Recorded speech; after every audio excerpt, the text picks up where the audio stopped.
최근 우리나라가 3조 원 규모의 이집트 원전 건설 프로젝트를 수주하며 13년 만에 대규모로 원전을 수출하는 쾌거를 이루었는데요. 글로벌 사회가 탄소 중립 사회로 나아가면서 우리나라를 포함해 많은 국가들이 무탄소 에너지 발전인 원자력 발전에 주목하고 있습니다. 유럽연합은 환경적으로 지속가능한 경제활동의 범위를 정하는 텍소노미 규정안에 원자력을 포함하며 에너지원으로 원전의 활용도를 높여나가고 있는데요. 미국, 일본, 영국 등 많은 국가들 또한 새로이 원자력 발전소 건설을 추진하거나 원전 산업을 활성화하는 정책을 펼쳐 국제에너지기구에선 세계 원전 발전 설비량이 2050년에는 지금보다 2배가량 증가할 것으로 전망했습니다. 이 시점에 우리 원전 산업과 수출은 어떻게 변화하면 좋을까요? 산업통상자원부 공무원을 찾아가 이에 대한 이야기를 들어보겠습니다.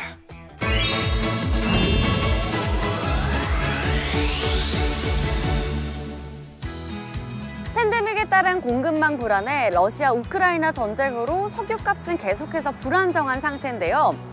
천연가스 에너지 수급 상태도 좋지 않아 에너지 안보가 그 어느 때보다 중요해졌는데요. 이런 에너지 문제에 대응하고 수출에도 기여하는 에너지원인 원전 산업이 재조명되고 있다고 합니다. 이 원전 산업을 알아보러 산업통상자원부 원전수출진흥과로 한번 찾아가 보겠습니다. 렛츠 고!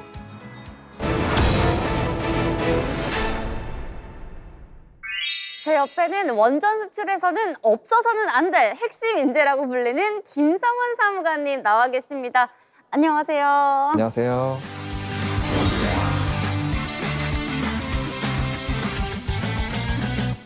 핵심 인재라는 말이 어떻게 어울리시는 것 같으세요? 너무 부끄럽습니다. 핵심 인재라고 말씀 주시니까. 아니에요. 근데 그런 말을 들으셔도 되는 게 최근에 우리나라가 무려 3조 원이라는 어마어마한 금액의 원전 수출권을 수주했다고 들었거든요. 일반인이라면 정말 상상하기도 힘든 그 금액을 이렇게 수주하는 데는 이 사무관님 같은 산업부 공무원님들이 또 뒷받침을 해주시니까 가능한 게 아니었던가 싶습니다.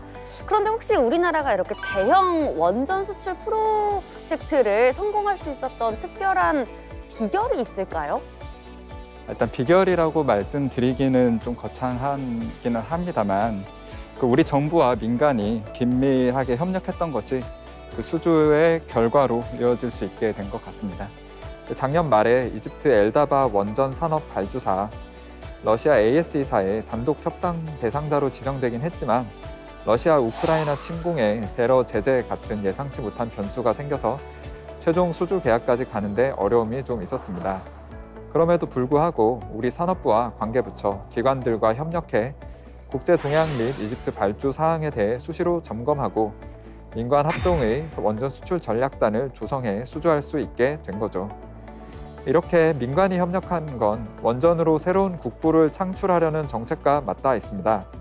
정부는 최근 새 정부 에너지 정책 방향을 발표하면서 탈원전 폐기를 공식화하며 원전 비중을 확대하겠다. 2030년까지 원전 10기를 수출하겠다는 목표를 제시했거든요. 이에 따라 윤석열 대통령님이 취임 100일 기자회견에서 원전 수출이 국가 핵심 전략 산업으로 커 나갈 수 있도록 강력하게 지원할 뜻을 밝히고 나토 정상회의에서 여러 유럽 국가 정상들, 체코, 폴란드, 네덜란드, 영국 등에게 우리의 원전 홍보 책자를 직접 전달하며 원전 세일즈 외교를 펼치기도 했습니다. 네, 이번 이집트 이 수주가 13년 만에 다시 이뤄진 해외 대규모 원전 수출이라고 들었는데요. 그래서 더 각별한 의미가 있으실 것 같아요.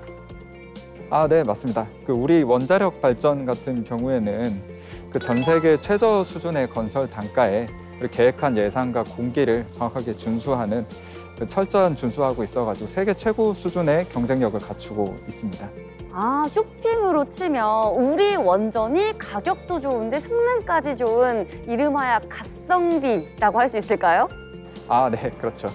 그래서 이 수주가 우리 원전의 높은 경쟁력을 다시 한번 증명하는 그런 계기가 될 수 있었고요.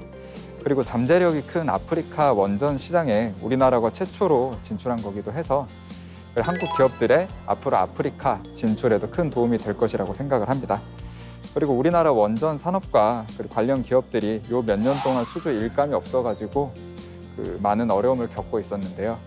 이번 이집트 수주 성사를 통해서 원전 관련 업체에 다시 일감을 공급하였고, 그리고 원전 산업 생태계에도 활력을 불어넣는 데 크게 기여할 것이라고 저희는 믿고 있습니다. 무엇보다 이번 수주가 이집트 외에 다른 국가들에도 원전 10기를 수출하겠다라고 하는 정부의 목표를 달성하는 데에도 큰 모멘텀이 될 것이라고 기대하고 있습니다. 원전 10기. 이 세계 원전 산업 시장 추세를 볼 때 우리나라가 앞으로 목표한 원전 10기를 달성할 수 있을까요? 요즘 세계 원전 수출 시장은 어떤 추세인가요?